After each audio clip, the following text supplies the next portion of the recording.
Om Te Dhyan Yoga Nugata Pashyam Devatma Shaktim Sagunayar Nagudam Yaha Karnani Nikilani Tani Kalatma Yuktanya Adidishtat Yekaha Om Shantihi Shantihi Shantihi.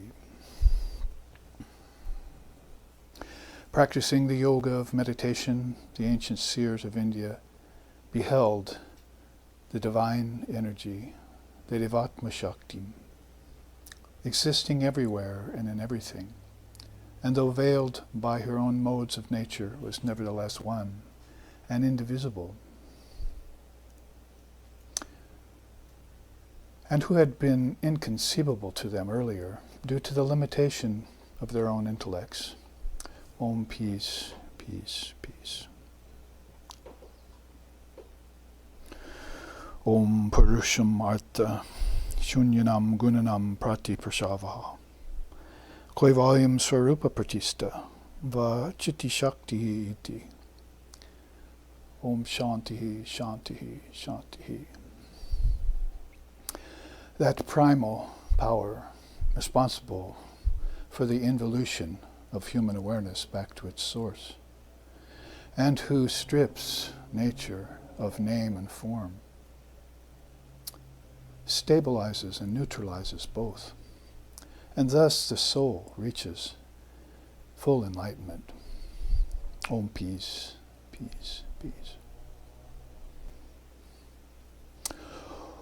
Om Sahana, Om Sahana Vavatu, Sahanau Bhunaktu, Sahaviryam Karva Vahai, Tejasvi Navaditamastu Ma Vidvi Shovahai.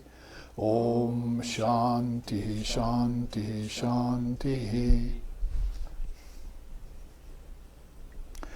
May Brahman, divine reality, protect us.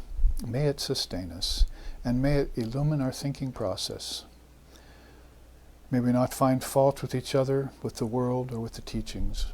And may what we study be a source of inspiration to us eternally. Om peace, peace, peace. May peace be unto us, and may peace be unto all.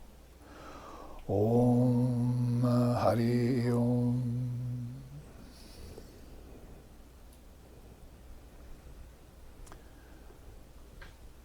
Today we meet here on the big island of Hawaii, where we're restricted pretty much. Travel restrictions are on us, and we're in a small group in our Kedarnath Center, having just come from our Badranath Center.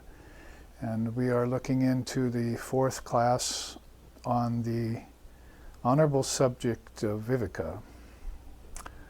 Born in India, steeped in Tibet and China, and gifted to Japan as Zen through all these 54 generations, as far back as we can count. In these endless cycles of time which are going on, we see that Viveka has been the torch which great Rinpoches, Roshis, Swamis, Tulkus, and sheikhs, and other great beings of different religious traditions have carried.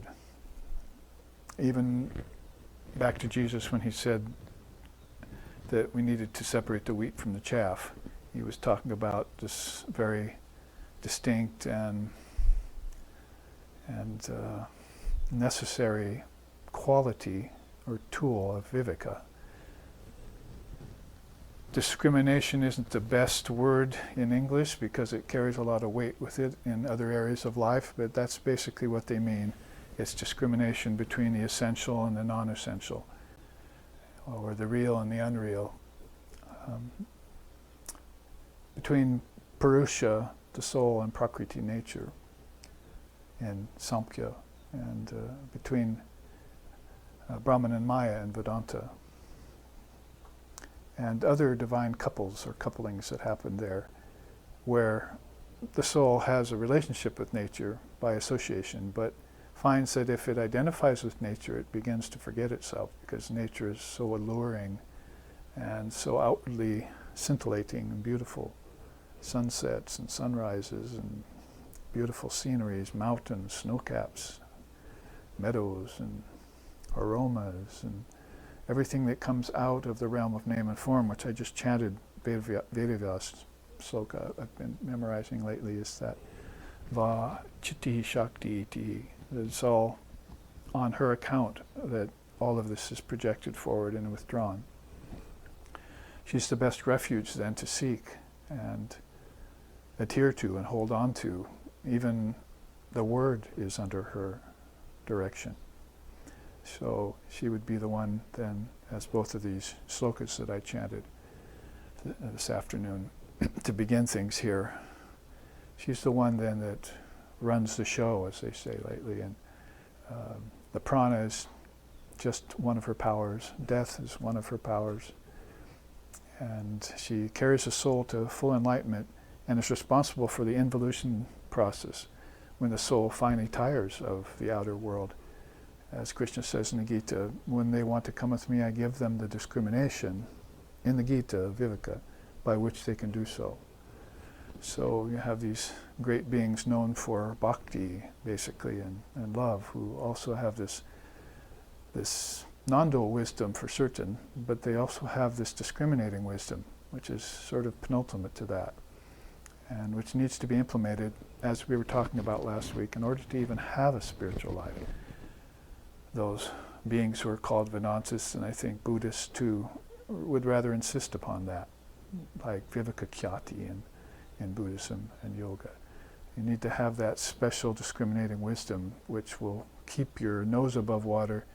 Maybe that's even a simple thing once you have Viveka and Vairagya, discernment and detachment. But then maybe even beyond your nose above water actually helps you to begin to rise to the surface of that ocean of samsara, which the Tibetan Book of the Dead humorously says people are stumbling crazily through that ocean of samsara and not being able to extract themselves at the end of each existence. So they're very much liking that idea of moving into the Dharma teachings, having a conscious passing from the body, choosing your rebirth and all the various circumstances of it ahead of time, and then coming into the body and living a conscious life again. And maybe 2 to 3 lifetimes in Buddhism, or as we looked at last week when I had the chart here of that process of rebirth according to Sri Krishna in the Bhagavad Gita, is that we needed to have this discrimination intact before.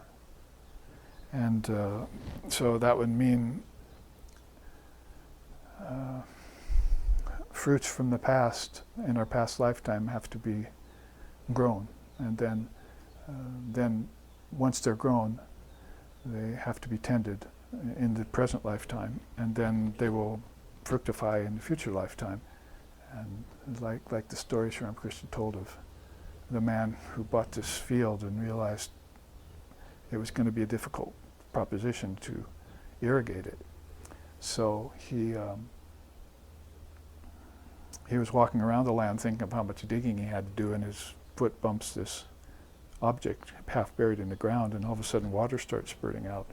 So somebody had connected a hose down to an underground spring and done all the work for him in the past. So that was really himself doing all that work for him so that he could enjoy the fruits of that labor and lessen the load, that karmic load that he would have to do in order to enjoy these spiritual fruits. And so this is a kind of, how they say nowadays, paying it forward.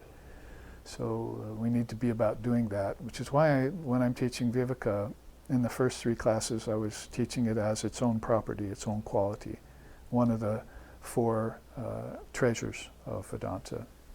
The first, Viveka, then Vairagya, then the 6 jewels called Shat Sampati, and finally Mumukshutvam, a desire to be free. A lot has to go on before you have an authentic desire to be free and not drift back to things out here in nature, in the world. And things that are hidden in your mind and things that are revolving in samsara, like your ancestors and yourself, in families that are not doing yogic practices lifetime to lifetime. So a lot of that has to be tempered, as I just chanted, neutralized and stabilized. She does both of that. Both means she'll do that to the involving soul and his processes, and she'll do that to nature by stripping name and form away from it at the end, and you'll be left with your nameless, formless essence. And nature is hidden back in there somewhere as seeds, and you're the one that waters them, you're the one that grows them, produces them, and you should be able to dissolve them at the end too. And this is all the highest spiritual art form in India, always has been. Beyond art forms would be that soul who's not taking a body in the first place to have to go through all of this. And then there will be souls that are taking bodies because they've mastered the process and can help others master it. And we're to think that when we look into a place from the standpoint of the world with its billions of people, that not many people are getting off that wheel of samsara. Many people don't even know about it. And so they're not going to ever come to the necessity for Viveka. But then there are, unfortunately, spiritual aspirants who are devoid of Viveka. And they're thinking maybe it's just meditation only, or it's just singing and dancing only, or it's just asanas only. And this sword that Mother gives you to cut away all the problems of relativity that are bound to come to you each lifetime, come to everyone. Spiritual people sometimes have the hardest lives of all. Look at Holy Mother, for instance, Sri Sharda Devi, and read about her lifetime, how austere it was, and how much she took on for the sake of others. And that's true all the way back to the seers and luminaries of the past. So we're to think that if you get into spiritual life and you haven't come up, well, maybe first of all I should say get into life itself by being born, and you left home, as they say, without Viveka, the sword of Viveka, then what was the matter with you? You forgot the most important thing. It's like forgetting your wallet and your credit card when you go to New York or something. But then we're to think on top of that once you do get a spiritual life, that you discount the need for jnanam, wisdom, discerning wisdom, that's going to, by the very nature of what's happening to you, because jnanam is bringing up ajnanam, and enlightenment's bringing up bondage, wisdom's bringing up ignorance. This is when it all comes up. Not when you're just playing in the world happily like a child, not knowing that around the corner something horrible's on the way. Like a freight train heading at you. Or, Holy Mother said, like a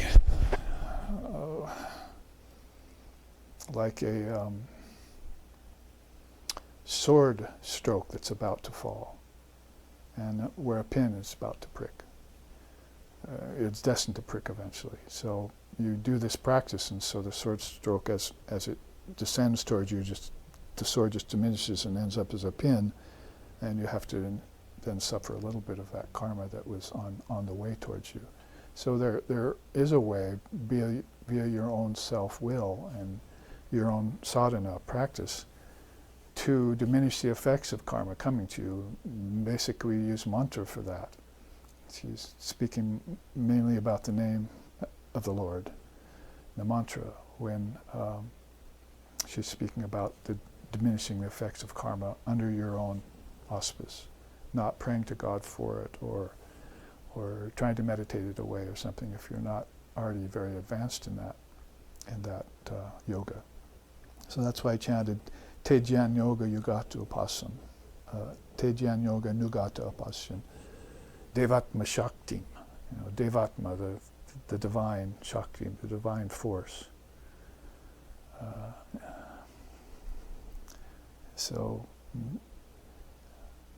through that yoga of meditation, they discerned, they got this discrimination from her for the sword of wisdom, and through that then they were able to see her although she was veiled by the gunas, the modes of nature. And they saw that those gunas, even though they were hers and they veiled her, that she wasn't affected by them. And they didn't conceive of her because of the limitations of their own intellect, because the gunas were still mixed up in the intellectual process. Gunas means laziness, restlessness, and balance. Even balance can be some sort of a problem in the picture. You have to go deeper than just living a nice, happy, even yogic life on the surface. You have to go deeper than that. So intensification after clarification, we were talking about that last week. You don't want to intensify an impure mind. So there's step-by-step processes by which the seers have guided us in India via Samkhya, via yoga, via Vedanta, via Buddhism, and Tantra, and all the other sects of those, like Vaishnavism, Shaivism, Shaktism, Ganapachyam, and so forth. So all of those are very important for the aspiring seeker or aspirant who's courting, you might say, this sort of wisdom. If I can just get a hold of that, it would be next to pure love, pure knowledge, and pure devotion. It's going to be the best thing, because that's going to net me those three. And it'll keep away all the problems in the meantime, including fear of death and doubt and all of that. So we were on the trail of that via this important process. I was explaining that on our drive over here to Kedarnath today, is that if you look at a culture over hundreds or maybe let's say thousands of years, then you'll see there's a sort of a period of 500 years where there's some fomentation going on and some changes in religion. And people's abilities are also changing. That's what, 4, 5, 6 lifetimes there you're talking about inside of the rebirth process. So you can look at that, and the seers will look at that, and they'll come with certain systems that they'll teach, or maybe new modern interpretations, new dispensations of old systems. Have not come to destroy the words of the prophets, but to fulfill them, to regenerate them. Take the best of Dharma, and then that which was Dharma that now became sort of adharmic, superstition in religion and all that, Vivekananda says, take that out of the picture and just then serve, like Sri Ramakrishna said, the teacher learns how to serve, the body of the fish and cuts off the head and the tail for you. But religion doesn't often do that. It has to be the great seers and the teachers who do that. So my analogy is that you thin that down, slim it down more to teachers who are looking at the process over just maybe, say, 100 years, or 1 lifetime or 2 lifetimes, and see how people are changing inside of that. And then they're able to come up and accent certain aspects of the teaching. Well, that's basically what we should be doing at this time, because it doesn't seem like the Hinduism that came to us, the Buddhism that came to us, the Zen that came to us, the Vedanta that came to us, the Sufism that came to us, and all of those, us means Americans in this time, it doesn't seem like they're lasting very long. They have some maybe 10 or 12 year heyday, and then all of a sudden disappear back and a few followers come. So what we're then going to have to do is reassess all of this and see what's missing. So for those who are looking at intensification, authenticity of practice, who are really serious about it, like myself and like Sixon, who got interested back in the 50s and 60s, so and a few souls that we know that whose names are well known among Americans for having gotten interested in it. They've carried it forward for decades, you see. So they're beginning to see, well, why isn't something happening here? Why aren't we producing Jivan Muktas, living liberated souls, or enlightened souls? Because there's no doubt that you can see those in India, and you know them by the paths that they preach, and by the attainments that they got. By their fruits you shall know them. But we look around and see, well, where are the fruits of our so-called luminaries if we claim to have them in the West? And must say here that a saint is different than a seer. A saint is following a faith-based path, and there are some of those in India too. Bhakti, it's called. But what really is interesting most to people who are transcending or wanting to transcend conventional religion is non-duality. It's now on the scene, and Vivekananda brought it here in 1893, and he said, even within a few years, he was saying, I see there are different forms of Advaita now vying for supremacy, and the strongest one will outcome the weakest ones, and the weakest ones will go away, and then the strong Advaita will have a 900-year life, he said. So those of us who are waiting through these years and in this culture and so forth, to see something happening, and there's some of us who are here because we want to see something happening to this world spiritually. And good luck with that, as they say, because it's going to take a long time. Maybe she's going to veil it for a long time. It's only her hand that's going to strip name and form and attachment to it from the minds of beings, so that they all of a sudden have this aha moment. Like Sri Ramakrishna said, man was given a gun, and he shot it for the first time, and for like 5 seconds he was speechless. Have you ever shot a gun? It's like, oh, that's kumbhaka. He's not talking about hunting or shooting guns, which you don't see in India much of. So basically you're talking about this stunned state, jada samadhi, and how it happens to a person who sees, without a doubt, that there's an essence beyond name and form. And there's something outside of or transcendent of time and space. And karma is not actually real.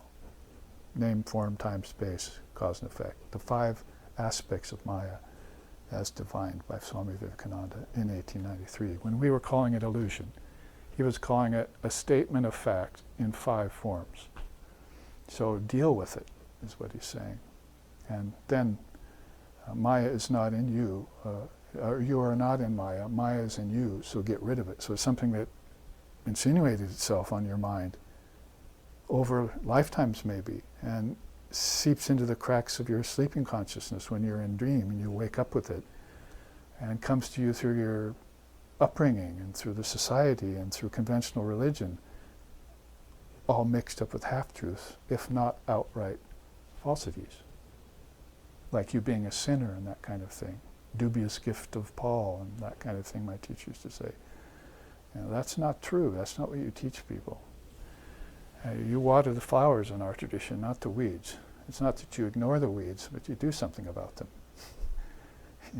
You go into a confessional in some forms of Christian church. You go into confessionals and get a blessing and say a few mantras and you walk out.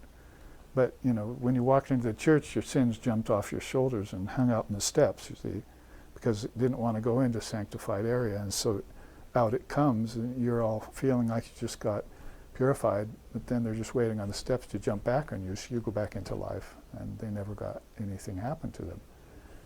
And Sri Ramakrishna's story about that was the Hindu man walking to the river, Ganges. As soon as the vulture sins on his shoulders saw the Ganges, they took flight. He gets into the Ganges, bathes, thinks he's pure, comes out, and the vultures come back, perch on his shoulders again, and he goes home with them.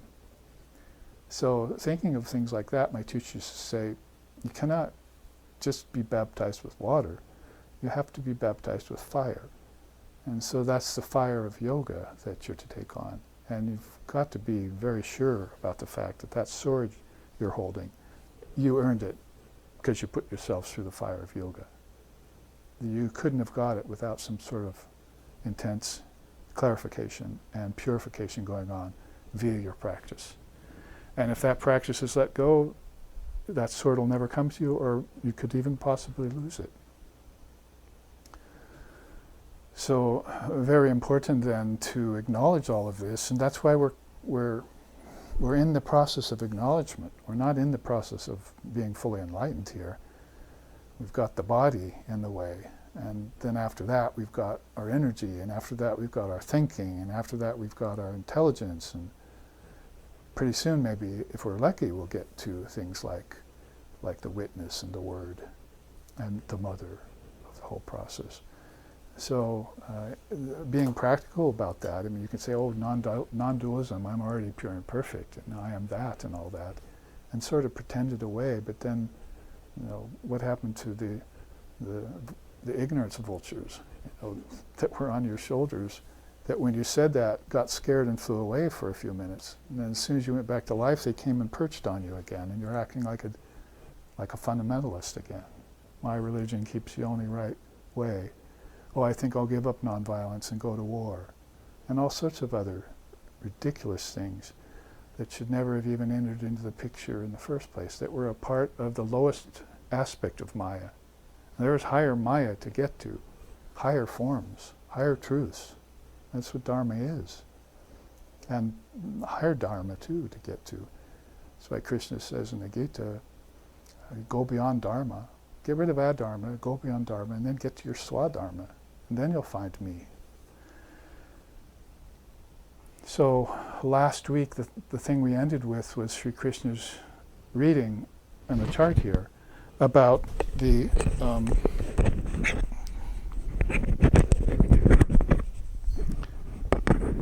process that a soul goes through death and rebirth. So in this last two classes, that was last class and this class, I wanted to focus on that. So it's birth.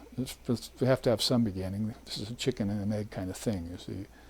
So there's birth, apparently, and then there's life, and then there's death, and then there's rebirth. That's a fourfold kind of process. And over here is eternal life, as Jesus called it.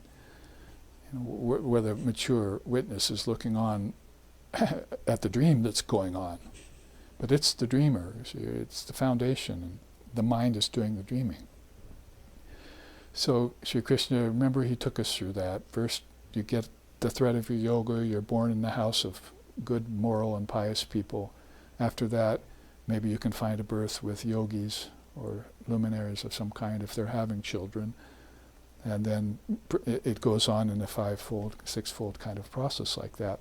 Well, that's where we're picking it up today, because if we had have had time last week, we would have looked at how to prepare for death. And that's what I want to do with this chart and with the Bardo's chart in Tibetan Buddhism. Like I said, born in India, steeped in Tibet and China, because Buddhism took a long time in China before it got to Japan as then. 54 generations in all, they say, and that many teachers passing it on through those three countries, all originating from India. Even Tibetan Buddhism with Naropa and Tilopa, they were Indian yogis. So this is a very interesting, or I could put it, we have the advantage of looking at this, just putting this process of 2,000 years or more together and looking at it now. We can be the witness of that and see what happened and see what changes took place, what scriptures were written, what truths were uttered, what meditations were done, what experiences were gleaned, and have the benefit of looking at that now if we have the wherewithal and the will to do so, rather than just to kind of let it all go, you see. Take that birth, go to that school, study that trade, get that job, make that money, lose your memory. See? That's how aparigraha in yoga, see. You lose your memory because of what they're directing you to here. So, in that case then, when you're young, hopefully, as Krishna outlined in that teaching the Gita, you're taking birth with parents who are akamai. Sorry for using a Hawaiian word here and a Sanskrit word, but akamai means in the know about the birth-death process. And you also know that there's something beyond birth and death that isn't being born and isn't dying. That's why you would sing something like, Na mrityor na shanka, na me jati beda, pita naiva me naiva mata majanmaha. So I have no birth, I have no death. I have no father, I have no mother. What am I then? Chidananda Rupaha Shivoham Shivoham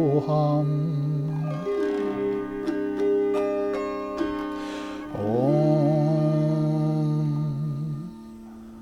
So always start with Om and end with Om as you find your way home.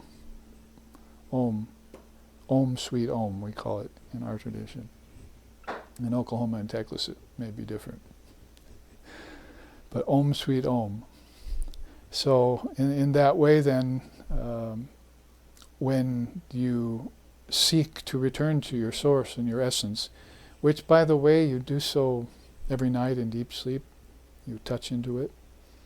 It's very strange and ironic that people can't make that connection, but that's Te Dhyan Yoga Nugato Pashan Devakam Shakti. You know, Devakam Shakti means if you really courted that discriminating wisdom with the sword she gave you, you'd start to think about things like that. Well, I was somewhere where my ego wasn't last night. I didn't know who I was. I didn't know my children. I didn't know my amount of money in my bank account. All my knowledge was gone too. What happened to me? Who am I? And so you start to think about things like that. But everything that's in the way of that, the undergrowth, the tendrils of Maya, covering that, every morning you wake up. What to speak of some of the precious dreams you had that you're forgotten right away. So you have to detox. You've been intoxicated by the wrong substances. You should be intoxicated by peace and bliss, but you're intoxicated by the things of the world, and worse, evolutes of the things of the world, like drugs and alcohol. Your precious memory can't survive that. Basically, even your commonplace memory can't survive those things. You've not only got spiritual Alzheimer's, you've got Alzheimer's in the level of your own family as you get old. Your brain loses its retentive power, and your mind hides it. It falls behind. So then having that connection to discrimination should involve then a conscious birth. If it doesn't, then find a teacher in life.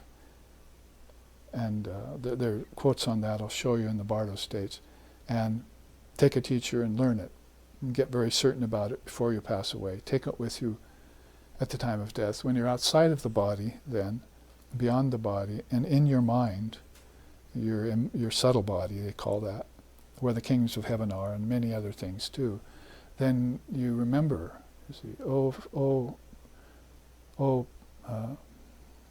see, individual embodied soul, remember your past deeds, remember your past deeds. It's right out of the Upanishads. And what to speak of Tibetan Book of the Dead, which takes it apart and emphasizes it more, but it's mentioned all the way through the Upanishads. Remember your past deeds, remember your past deeds. So all of these teachings that you take with you go into the subtle state in your mind after the body drops. Body returns to the 5 elements. It doesn't really die either. It was never really born. So then you have your mental body, which is so important to the process. And at that point, then, if you still have unresolved karmas, work to do, so forth and so on, some chain link still hanging on your bridge of Maya, keeping it up, then you'll select the next womb birth and do it by the knowledge that you've gleaned. It'll occur to you. And that's why I'm here, that's who I am, and now I know where I'm going and how to get there and what to do when I'm there. And without that, you see so many people just floating, stumbling through samsara. Where common mantra is, there's no meaning to life. And I'm not happy. I've seen people who got the Vedanta teachings grow out of that. Now they're busy at the behest of the Devatma Shakti, fulfilling their lives in the Dharma. So I want to show that before we end this first half, in case of how it happens that we end up at the time of death Buddhism has a very great teaching. In fact, one of the three major teachings of Buddhism is the nidanas, the 12 links. So they've looked at it very deeply and showed you all the links that connect along the way, that formed a chain that binds you into samsara. And the 3 lifetimes usually it will take to break those links.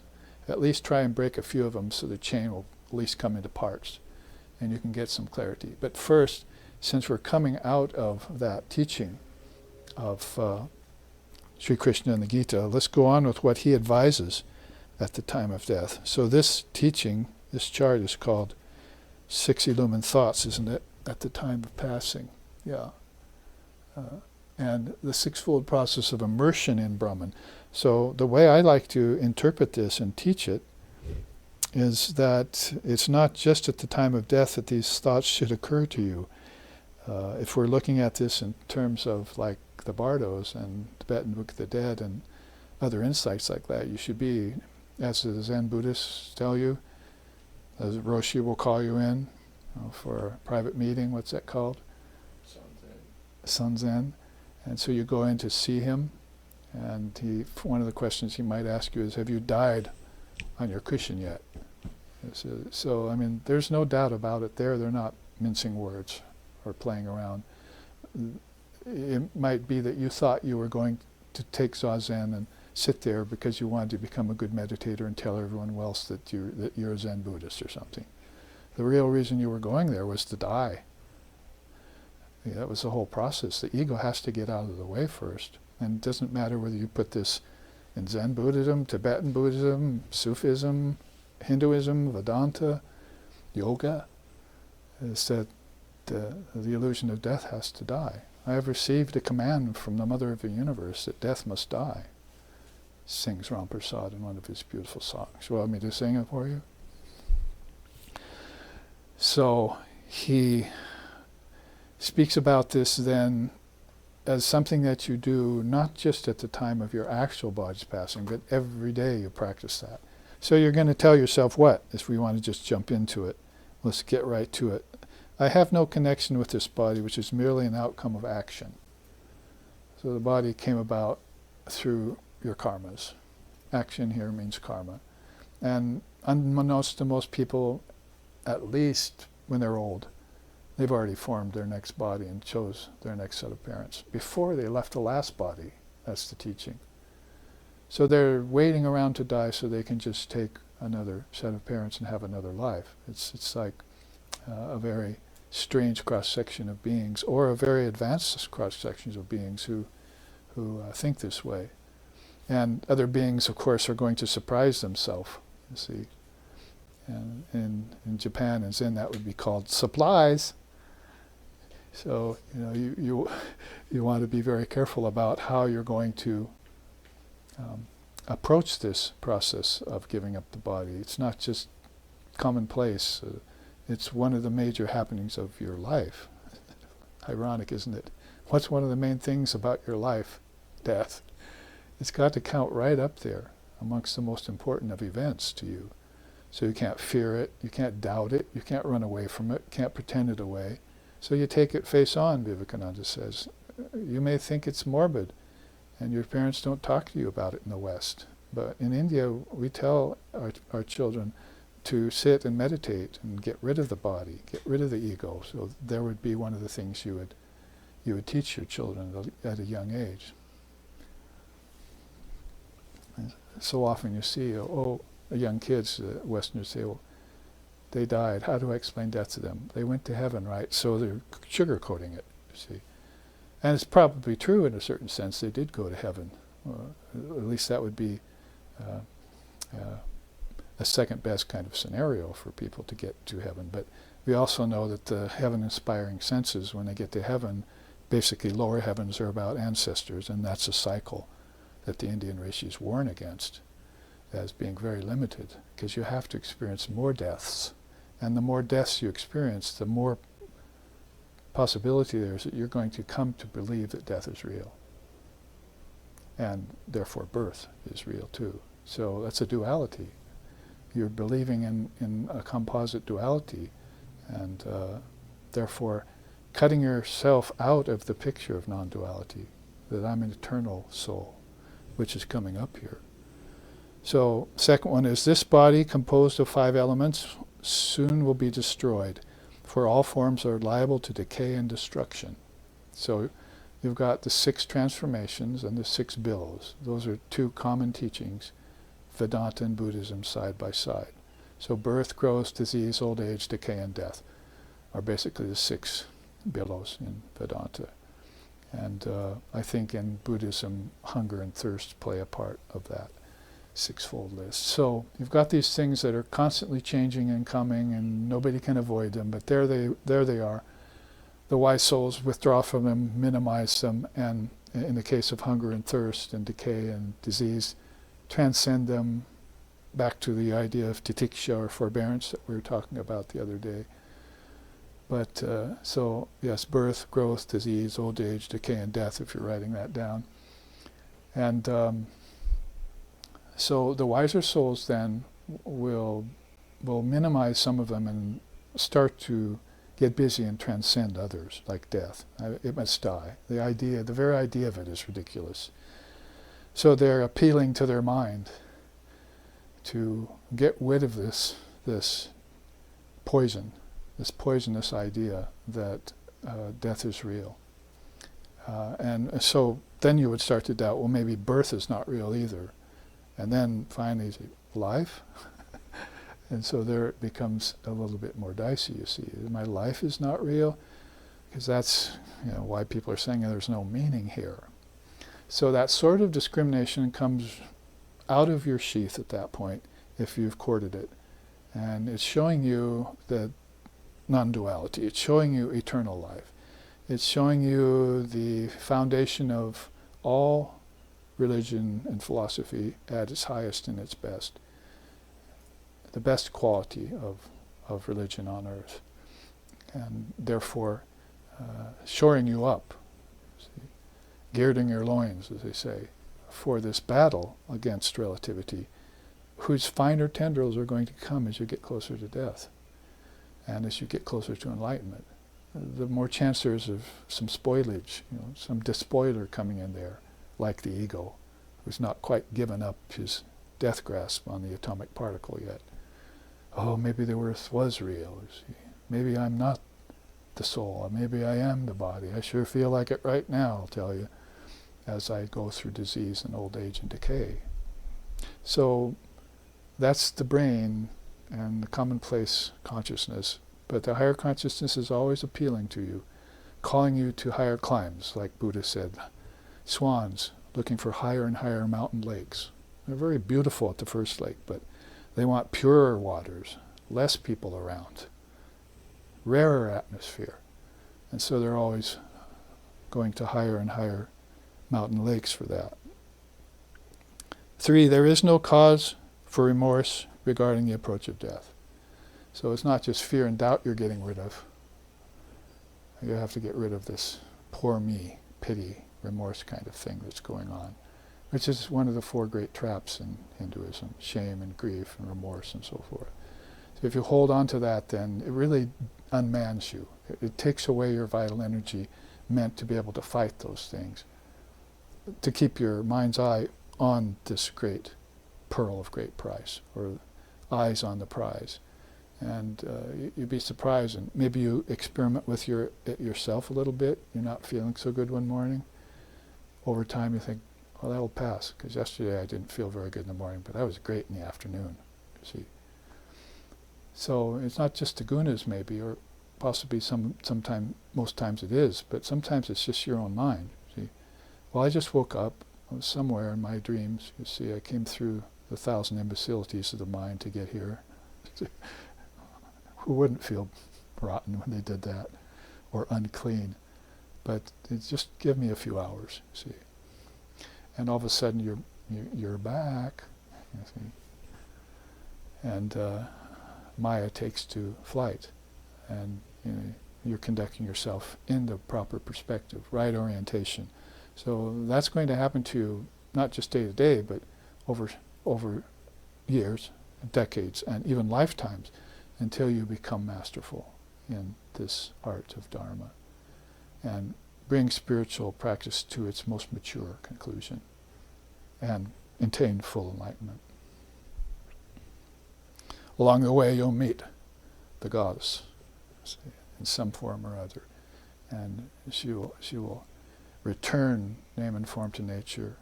She will guide the tendency of your transmigrating consciousness to involve back to its source, and she'll neutralize and stabilize both of them. And that neutralization and that stability is called full enlightenment. It never leaves you again. That's a non-dual state. And once they've tasted it, there's nothing to compare. And they don't want to go anywhere else. And anything that wants to take them somewhere else, they're going to question it to the nth degree. When they bring out their sword, what did you just tell me? I'm not the non-dual self? Prove it. Because I've got proof here against your bad advice. All the bad advice of Maya, or the advice of parents, or the advice of gods and goddesses who are trying to get you, as Sri Ramakrishna said, to come into their loka. Oh, we'll treat you so well. But he said, I denied them all. And I went to the crown chakra with her. Shakti wanted to join with Shiva. And that was my elevator ride, you see. I wasn't getting off in the upholstery floor of Sears. I was going to the very top, you see.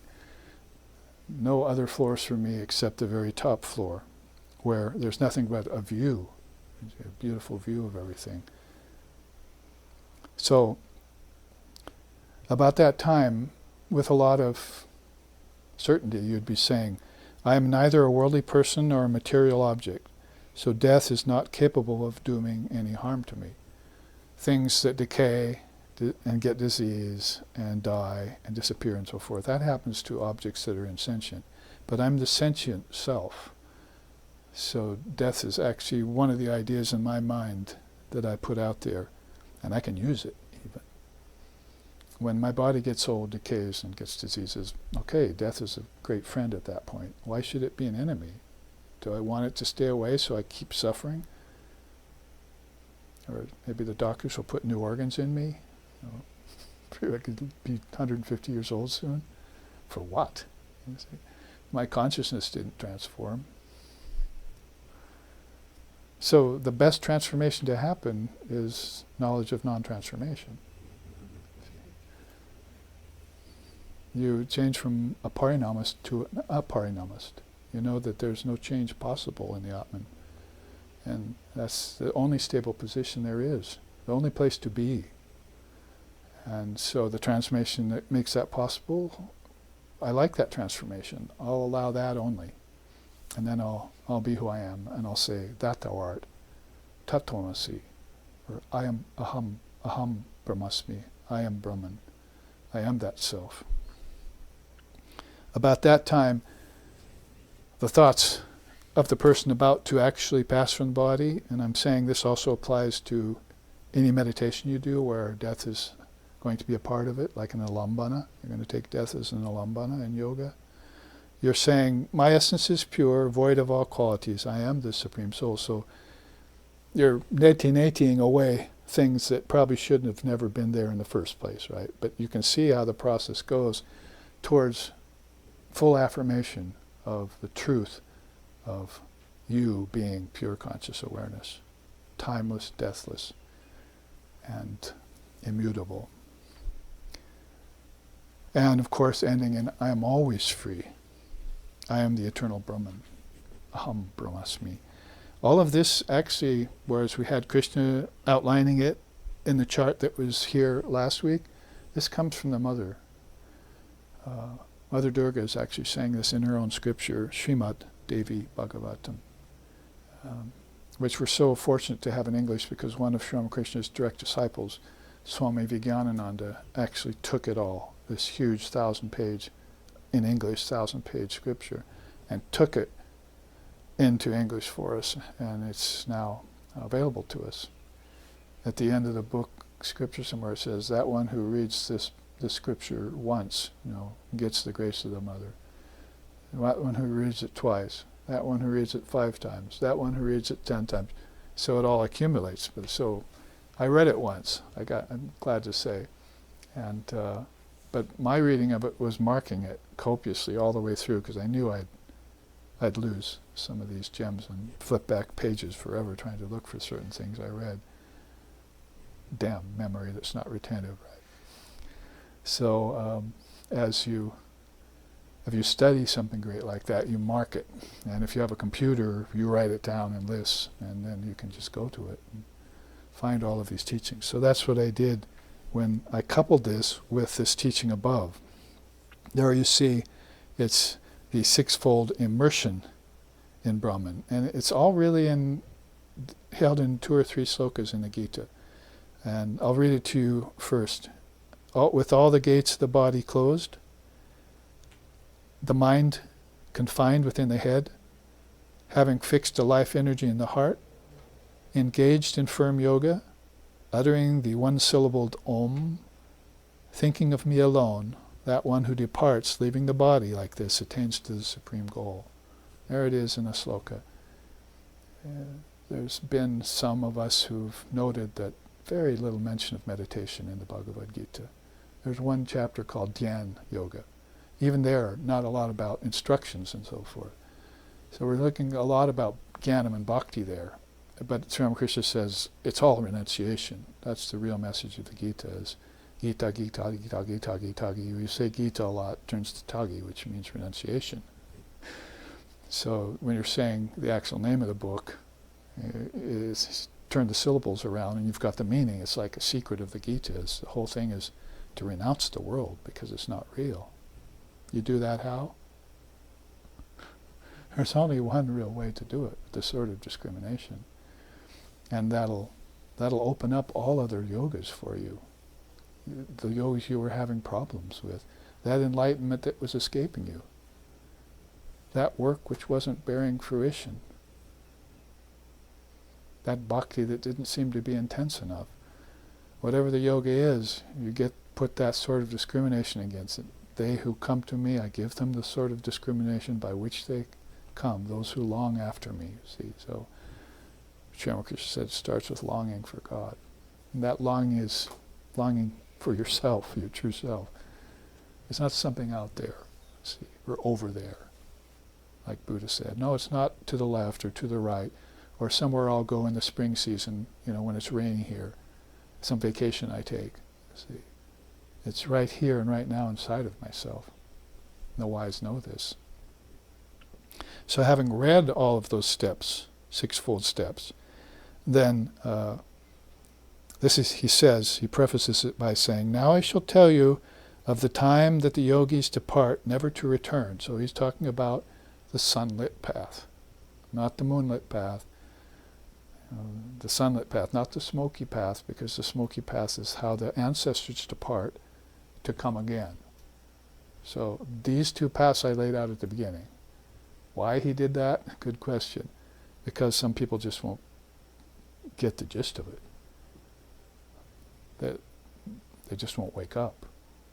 And great souls have said so.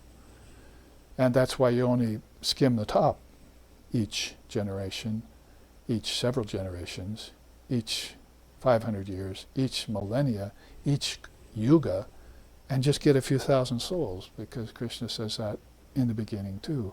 Of one who longs for me, of 1,000 who long for me, one comes near me. One who comes near me, of 1,000 of those, one understands me. And he goes on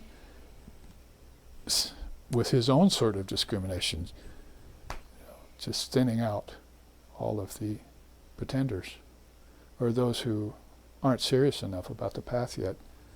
And what to speak of saying something like, that one who departs, leaving the body, attains to the supreme goal. I am that. Or, I am always free, as the mother says. I am the eternal Brahman. This is what you start out in your meditation with, and then you enter into the practice. The quote up there, let a person remain wherever he may be, and whenever he learns about his and his approaching his end, whenever he learns that his end is approaching, even if he is not practicing or prepared or done meritorious acts, and even if he becomes senseless at the time of death, when dispassion visits and the mind gets temporarily clear and free of worldly thoughts, let that one think of the following.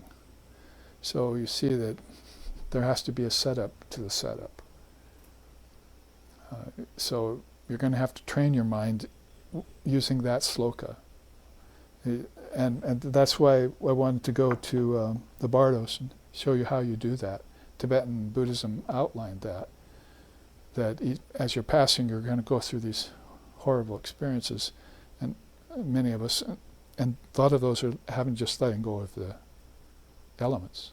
So what about if you were a yogi and you meditated on earth, water, fire, air, and ether? You came to know them, they were part of your knowledge, and then you put them back behind you, into the process, knowing them, rather than not knowing them, and when you die, you have to let go of them.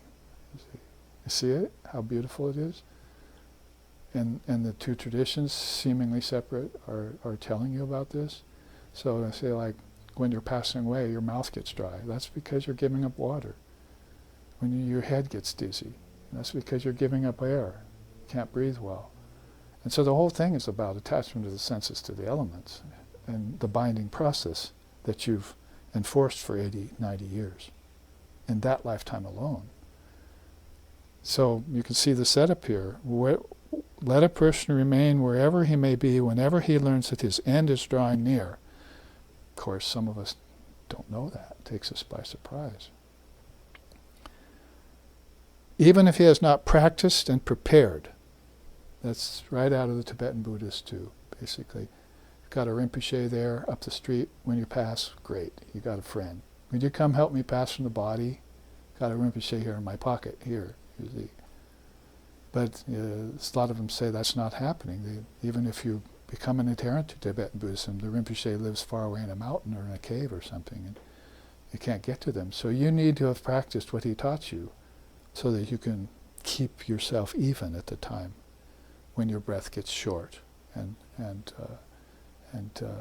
your mind begins to get dizzy, like a lamp that's being blown about by a wind. The opposite of that being yato dipo nivataste nungate sopamashmita yogino yatachichasya yungato yoga atmanaha. You get steeped in the Atman via the practice of yoga when you make your mind still like a lamp in a windless place. Sri Krishna's teaching, so just might as well just see this Tibetan Buddhism coming out of India, and 1,200 years or so after Buddha was living in India, as just being the same teaching, just given by different souls who were there at different times. Even if one hasn't done any meritorious acts. So that would be how Buddhism, at its lower level of teaching, punya papa, you give up doing papa and you do punya. And that's just do that. So you can't understand anything I'm saying here? Don't understand the words that are coming out of my mouth? Then just do this, you see. Just do meritorious action and give up the other. Sounds like second chapter of the Gita to me. You see. Or he's telling you, just to do scripturally ordained works, and that's all. Give up the rest. So basically, if you've done this kind of preparation, then you've set the scene for all of this and all of this, haven't you? That's why this quote is at the very top of the chart. I left it at the end for impact. Let's look then at the Nidana. Oh, there's another quote at the bottom by Sri Krishna. Having come to me, the great souls are no more subject to rebirth, which is transitory and the abode of pain. They have reached the highest perfection. And they come to him again, how? By him giving them the discrimination by which it's possible. So that discrimination will help you let go of the unreal, as Vedanta would put it, or the non-essential. like we were saying in our drive over here today. It was Eknath Esteron, was it? Or Eckhart Tolle, one of those E people. Too much thinking. Yeah. What was the quote? Most thoughts are not necessary. Most thoughts are not necessary, right? You're doing too much thinking. So you just slim the field down.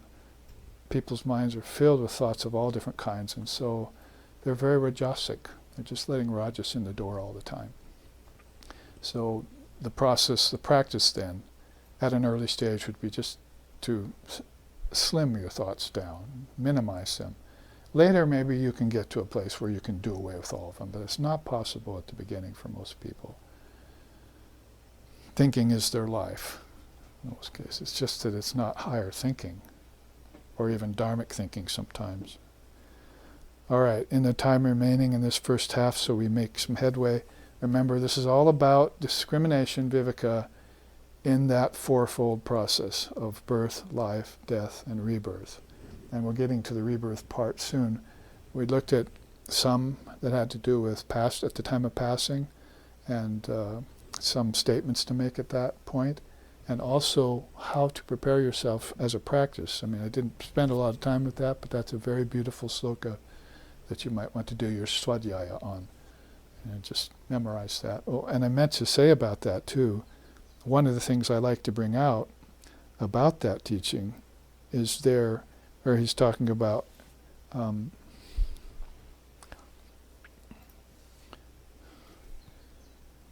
fixing the mind confined within the head and having fixed the life energy in the heart. So people get confused sometimes about this, where to meditate, heart and head. I just read a story where one of the direct disciples went to Holy Mother and said, having problem with my meditation. And she told him, where are you meditating? He said, in the crown chakra. I never told you to do that. You meditate in the heart, where you're supposed to. And he started meditating the heart, and all his problems went away. So, even with advanced souls like that coming, admittedly at a younger age they were, but I just came upon that in some teachings of Holy Mother the other day, preparing for our upcoming retreat on Holy Mother, which we're about to take soon. So I bring that up because those 2 points that Krishna is making clarify that problem people are always having. I think I'll just jump to the top of the stairs and see what happens if I meditate up there. And I don't know anything what happened below and what's lurking there to come along and spoil my so-called non-dual realization before it even got a chance to get half-baked, or to speak about fully mature. So meditate in the heart. So he says there, having fixed the life energy in the heart. But at the same time, you can keep the mind confined in the head. So he's not saying one or the other. He's saying that these two are one thing. Not one and the other, they're one thing. See? So that's the non-dual way of thinking about it. You hold them both in meditation. And maybe early on, just the heart. You're getting beyond the third chakra and the ancestor realm and all of that. Get climatized there, and then like a boat race, it starts to rush towards the throat, maybe towards the third eye. And so you're thinking about those three as one. They even describe that in the scriptures.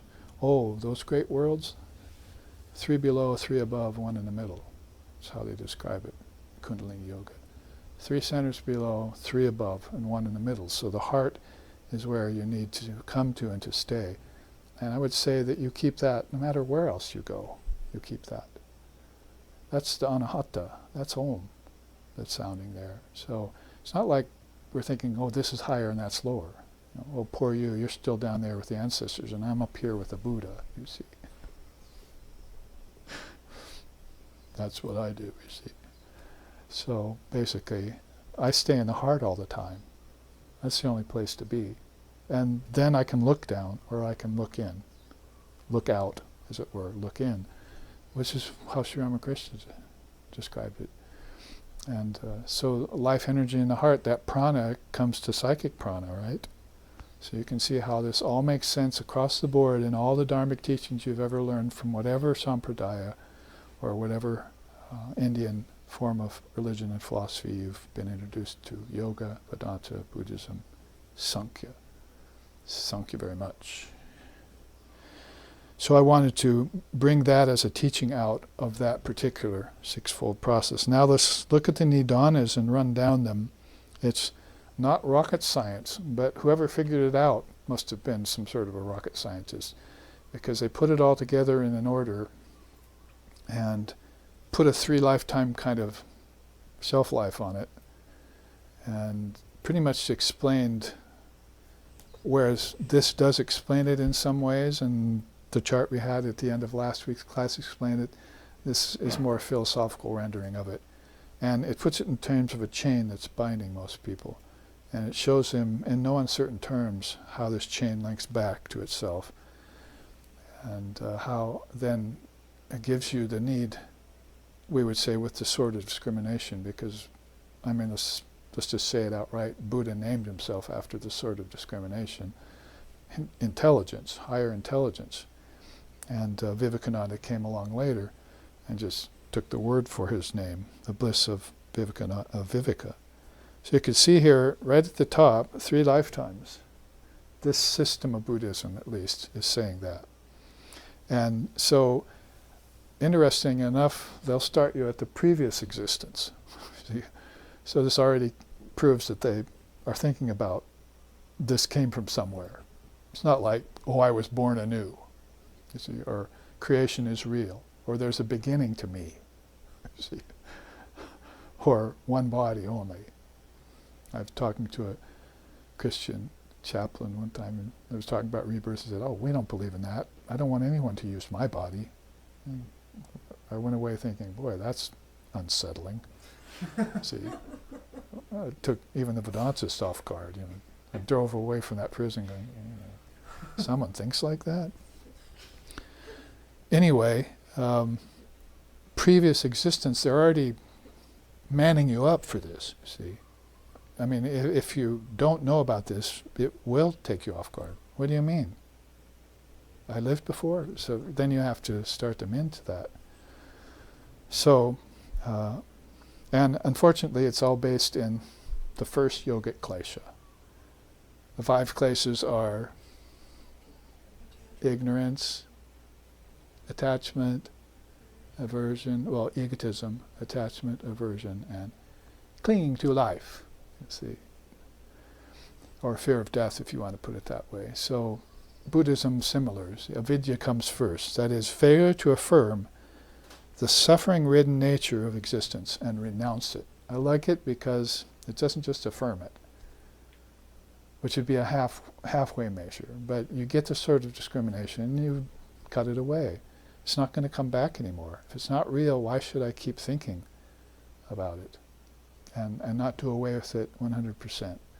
So, you know, clinging vines, creeping vines. I want to cut it away completely. And this previous existence also came from samskaras. Sankalp samskar, as the Hindus would pronounce it. They'll leave off the A off of everything, some of them. So basically, samskars, mental impressions, are subtle deposits from physical, verbal, and psychological actions that form in the mind. When? Because if you were older and you heard this teaching, you say, well, when I was young, right? I got it from my parents and society and so forth. But actually, no, a lot of this you can't trace back and blame it on your parents or society. Some of this is your own doing, that's karma, and that goes back a lifetime, at least. That's sanchita, karma. It's already been formed before, and then it comes here as prarabdha, and you live it. And then, if you're not careful, it'll turn into agami later. More will happen. See, 3 kinds of karma teaching that Sri Ram gives. See, and then you get into Nidanas 3 through 8, which condition the previous, that are conditionings of the previous existence.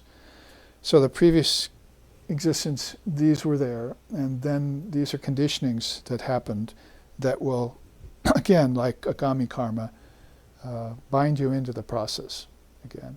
So basically it's Vigyan, Namarupa, Sadayatana, Sparsha, Vedana, and that's it. So 5 of these, Vijnana begins the process.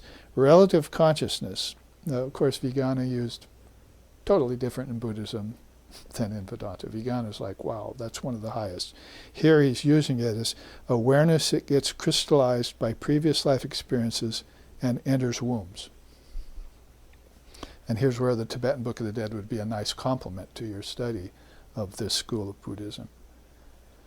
Then Namarupa. Keep these all in a line. Keep reading back to the other 3 when I say the 4th. Think back to the other 4th when I say the 5th. Think back to the other 5 when I say the 6th. Because this is a chain link fence you're trying to get through. Namarupa is a fresh body is formulated based upon past impulses and impressions. So there's where birth happens, so-called. Sadayatana is the 6 bases. Experiences springing from exposure to the realms of the senses, which develop even more karma. This is what's called conditioning now. Your consciousness, which is unconditional, is getting conditioned. How is that possible? You're allowing that to happen to yourself. And it's common in the world, this world, common. I mean, if you weren't conditioned, you'd be called illiterate. See, or, they wouldn't know what to do with you. Because your mind would be so free and open. You wouldn't know how to handle that. So, Sri Ramakrishna being so free of conditioning by not going to school, for instance, because he wanted to keep mother wisdom pure for God realization instead of use it for money and fame. Sparsha.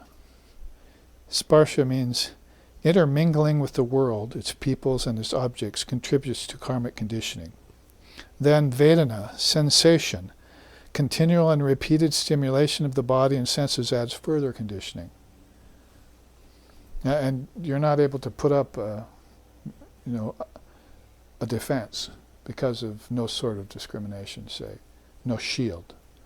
And so everyone's doing it, right? So they're all rushing like this, like thousands of maniacs just released from the insane asylum, to quote Vivekananda, or stumbling crazily through samsara, to quote the Book of the Dead. They're all doing this, and this is what's to be done, and so nobody questions it. And in a culture like ours, we not only didn't get Viveka, we didn't even get the Dharma that would lead us to the Viveka. So, great compassionate soul like Vivekananda sees that and comes here, 1893, and dawns upon us this greatest of all Indian darshan, as he called it. Trishna, don't confuse it with Krishna, but Trishna is craving or thirst or desire. Desire for further contact of senses with objects arises in order to gain satisfaction. So you really put these last 3 together, Sparsha, Vedana, Trishna, to give a more complete picture of what levels of conditioning are happening to consciousness in relativity. Consciousness with a small c, of course, we'd say. Not awareness with a capital A, which is standing by, maybe not either witnessing, but there's no contact between the one who's experiencing and the one who's witnessing yet. That is the ego standing in the way of your contact, of your consciousness with your true self. Sri Ramakrishna said that's like trying to get into a mansion, but there's a huge stump blocking the door. So I called that story Jump the Stump, and wrote a commentary on it. So this is what's standing in the way of your consciousness, is the ego, is the stump. And it's actually kind of a good metaphor because that tree's been cut down a long time ago, but its roots and its trunk are still there, part of its trunk. So it's, you can't go over it, around it, or anything. It's causing a great obstacle to you connecting with your true self, or your Buddha nature, if you want to put it that way. And at this point then we get to Trishna began us on the fruits and effects of the present existence. Because, of course, Buddhism, Vedanta sometimes accused of being rather pessimistic, but basically they're realistic is what I'd like to say. And they're waking you up to certain facts. So fruits and effects means there's some good things that come out of life too, that you should, unfortunately you forget those in your next lifetime too. You see, that's part of the point, is that you're just not coming back with bad karma, but the good things you did are forgotten too, so you're really left up a creek without a paddle, as they say, in your new birth. And you have no way to combat the negativities because the positivities you gleaned have been lost. They're not in your retentive memory anymore. Even greater souls have to push through that Maya in their first 6, 8, 10, 12 years. Like beings like Swamiji and Jesus at 14 and Shankara at 8, so forth. You know, pushing through that to remember everything that's back there. It's like some sort of a wall. In their case, a kind of filmy, thin one came down with them. And then they have to, oh, there's my sword, slash it. But other people have this thick, their gold is buried under mounds of earth, Sri Ramakrishna said. And they don't have a sword, so hopefully they can get a shovel, you know, start digging like you do so well. Right. I mean, literally. Thank you for digging up those beds today, by the way. That'll help.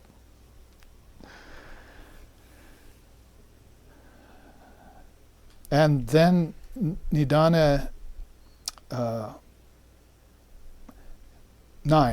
Upadana, attachment. Selfish clinging to sense life enmeshes the mind deeper in embodied existence. So it's not getting any better here, by any means. And then finally, the 10th Nidana here, Bhava, a new birth. Due to decay of the old body, the desire for a new body arises. So they're not through with the body and its desires and the senses for the objects in any measure or any way it means. And that's also been conditioned into them through this process. And so it's very, well, as you know, in this lifetime it's very difficult to lead a person. It's like leading a horse to water, but they won't drink. Even if you can appeal to them, to their higher awareness or intelligence, that you need to go in this direction, it'll really help you, sir. And they're shying away, running away from it. That's called Sarupanyata Bhava Tantra. They do everything they can to run away from their true self, but they should be going Swarupa Pratishta.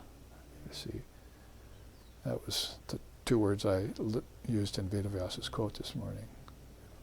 See, Kaivalya Swarupa Pratishta Va Chitti Shakti Iti. So you should be running towards your true self this minute you hear about it. Some people have never heard about milk. Other people heard about it but never tasted it. Other people went and tasted it. Some people own a dairy. That's my edition. That's the Sri Ramakrishna edition. See? So if you've never heard about milk, then poor you. But if you hear about it, you should bend all efforts to go and find out what that substance is and how nourishing it is and sweet and so forth. Yes, we people who love India still love milk. Sorry, you non-dairy people out there. As long as it's pure milk and said with mantra over it, we're fine with it. And then that brings you to the final 2 nidanas. Finally, we get to the future existence, which is sort of something that we're preparing for, right? Where are you going? A friend said to his friend packing bags. I'm going on a vacation. Where are you going? He said to the man holding the Gita. I am preparing for my future life. So one's preparing for just some more quotidian experiences in Maya, and the other's looking ahead to try and make the best possible way and means for his clear passage into a better birth. At least that. So that's where you have jati, rebirth. And just sang about that. And so you pass from birth to death and it occurs under karmic circumstances resulting in another body. Now this is what has to be foreborn, and that's why we talk about that in terms of parabdha karma. It's an arrow shot from the bow, it can't be called back. So hopefully you were a good archer and you aimed it true, and that's towards one of those higher births that Krishna talked about that we saw in the chart last week, with yogis, with pious people, with dharmic householders, whatever the case may be. Hopefully you aimed at that in your previous lifetime. So this is why Vivekananda and Advaita and others have said, karma is the God of this universe. It puts everything in your own hands. You don't have to depend on anything or fear anything if you have the knowledge of karma. That's what's operating everything, not God, not devil, not religion. It's karma that's operating here in all phases, past, present, and future. Or call it birth, life, and death. And so with the mantra, you can cut down the effects of your karma, for instance. Whatever Divine Mother or the God of Karma wrote in the book of destiny, Holy Mother said, she can erase. So it's not like a kind of fatalistic thing based on predestination in a limited sense. It's like, it's all yours. And you can convince her not to write that down or to erase it. Sorry, can we change that? I changed my mind. I do want to be a better person, or I do want to have non-dual experience, or I don't want to be born again. Not in this condition. Whatever the soul says is that the mind is the field of its own clear choice. Ram Prasad sings in his song. So it should work on that. It should act on it. And that's the art form of spiritual living, of Dharma, leading to Swadharma. And then Jaramarnam, old age and death take place. So after life and passage from the new body, life gets perpetuated in another body. And there you have, in a very short time, these 12 links or nidanas, which is one of the 3 root teachings in Buddhism. It's one of the things, along with the Four Noble Truths and praticca samudpata, the conditioned arising and so forth. You have to look at the nidanas if you want to know the full philosophy of Buddhism at the highest level. Later on you can get to the 37 limbs of enlightenment. So, on the left-hand column again there, 3 lifetimes, Nidanas 1 and 2 pertaining to the previous existence, Nidanas 3 through 8 conditioning of the present existence, and Nidanas 8 through 10 fruits and effects of the present existence, leading to Nidanas 11 and 12 future existence. Covers the whole gamut. Birth, life, death, and rebirth, if you want to put it in that way. And that's after the break, as I think we're close enough to call it quits for a little while and take a 15-minute break. We'll look at the bardos of Tibetan Buddhism. We'll go straight from the Nidanas into that. And if time for that, we can look at Vasishtha's teaching about the soul reincarnating. I hope we'll have time to at least look through the 12 levels of detachment, because discrimination has somewhere to go at a high level. It's called vairagyam. So we can look at that. Mother, grant us the time for it. Om, peace, peace, peace.